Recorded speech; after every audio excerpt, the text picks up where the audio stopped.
isiniwalat na at ibinulgar ni Saldico na ang punong kriminal na nagpapatupad ng malawakang pandarambong at pagnanakaw sa kaban ng bayan, walang iba kundi si Marcos Jr. Si Saldico at sila Romualdez ang tawag sa kanila, mga conspirators. Pinakamalala na gobyerno ngayon, ito kay Marcos Jr. Walang ibang nagnanakaw sa gobyerno, kundi ang presidente mismo ang nangunguna upang ang mga magnanakaw at buhaya at mga kurakot na politiko will have their happy days in government. At ito ngayon kinumpirma ni Saldico na all along ang gimmick ni Marcos na mag-inosente-inosentihan, mag-arti-artihan at magdrama, na kunwa-kunwari nagpapaimbestiga ang kolokoy, siya pala ang mastermind. At dahil dyan, pakikinggan natin ang boses ng isa sa ating mga kasama ngayon, sapagkat ito po ay hanggang hindi bumababa si Marcos, walang uuwi mula sa EDSA na pagtitipon na ito. Ang ating mga kapatiran na Iglesia ng Cristo, 1 milyon ang kikilos simula na sa November 16, 17, and 18 according to the reports that we have received.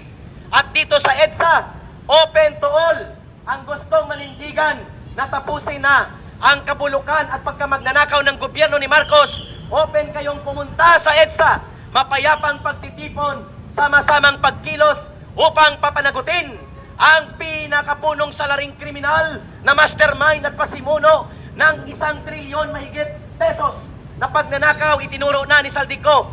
Ngayong araw, mahigit na 12 million views ang video na ito. Hindi ito AI. Ito ay authentic at ito ay binibitbit ng malalaking media outlet. At sinabi ni Saldico na siya ay papatayin na, kung kaya ito ay parang ay tinatawag ito na anti-mortem statement na ni Saldico. Tama ba, General? Kasi kung patay na, post-mortem yun. Kung bago ka mamatay, anti-mortem statement ang tawag doon.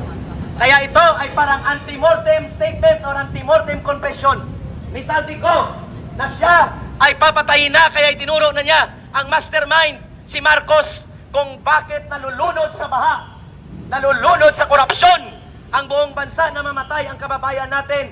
Mahigit na 200 ang patay sa baha sa Cebu. Ang putang inang flood control na 26 billion sa Cebu. Ang pasimuno pala ng pagnanakaw, ang putang inang presidenteng ito. Yan po ang totoo na itinuro ni Saldico ngayong araw na ito. At sino ang hindi may skandalo sa ganyang kalagayan na you are elected to be the president to lead and protect the people and lead the country ng tama at matuwid. Ikaw pala ang pinakapasimunong tarantadong kriminal na nagpapalaganap ng pagnanakaw. Gusto nyo mapakinggan ang boses na ito? Tawagin natin si Brother Oliver.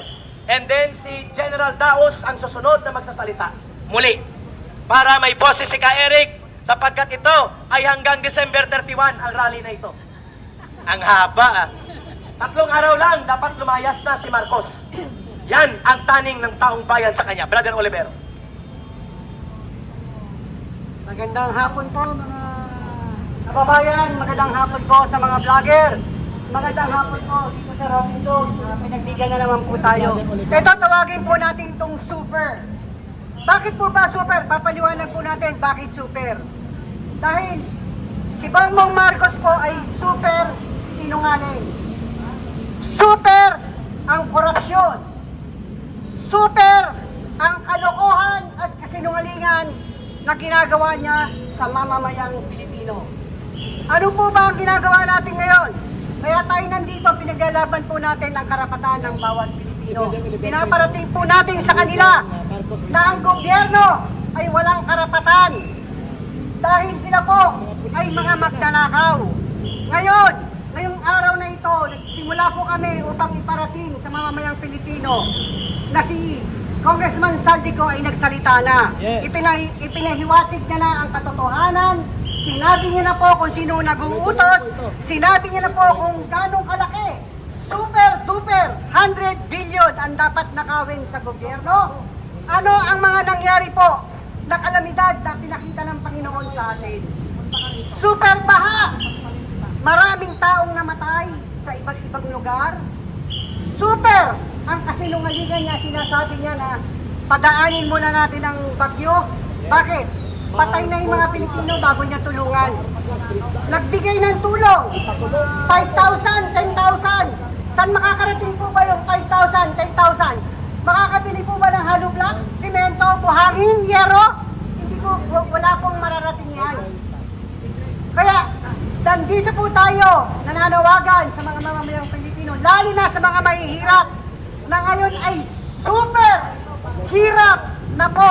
At sila naman, ang mga buhaya, super na mga buhaya, na ngayon, ang sarap ng mga kinakain, nasa ibang bansa. Nasa na po ngayon si Secretary Bunuan? Nakatakas na. Oh, paano po nakaalis yan? Kung sinasabi po ni Pangulong BBM na mayroon ng makukulong. Number 1 na makukulong. Secretary Bunuan, bakit wala siya rito? Nakatakas na. Ibig sabihin, pinatakas na. Yun ang katotohanan. Tayo, mga nagsasabi ng katotohanan, kinakasuhan.